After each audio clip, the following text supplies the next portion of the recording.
চুয়াডাঙ্গায় অসহায়দের মাঝে ইফতার বিতরণ করা হয়েছে। শহরের গুরুত্বপূর্ণ মোড়সহ চুয়াডাঙ্গা সদর হাসপাতালের রোগী এবং রোগীর স্বজনদের মাঝে ফ্রিতে ইফতার কার্যক্রম আয়োজন করেছে মানব কল্যাণ স্বেচ্ছাসেবক সংস্থা। গতকাল বিকেল 5:30টার দিকে মানব কল্যাণ স্বেচ্ছাসেবক সংগঠনের উদ্যোগে ইফতার বিতরণ করা হয়।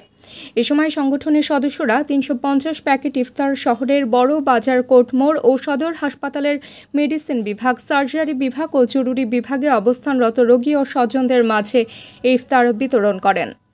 ফ্রি ইফতার কর্মসূচির আয়োজক কমিটির উপদেষ্টা হুসাইন মালিক বলেন, এই সংগঠনের সাথে আমি প্রায় সংগঠনের জন্মলগ্ন থেকেই আছি।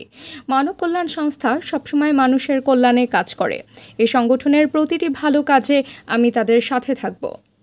এ সময় আরও উপস্থিত ছিলেন সংগঠনের ফ্রি ইফতার কর্মসূচি 2025-এর আয়োজক কমিটির যুগ্ম আহ্বায়ক আসাদুজ্জামান রায়হান, যুগ্ম আহ্বায়ক শেখ রাকিব, সদস্য সচিব আশিকুর রহমান আশিক, নাজমুল হোসেন, সোহানুর রহমান, মুস্তাফিজুর রহমান মুন, সোয়াইব উদ্দিন শেখ, সুমন আলী, আতিকুর রহমান সহ সংগঠনের স্বেচ্ছাসেবকবৃন্দ। তাবাসসুম হকানিকা, নীলকণ্ঠ।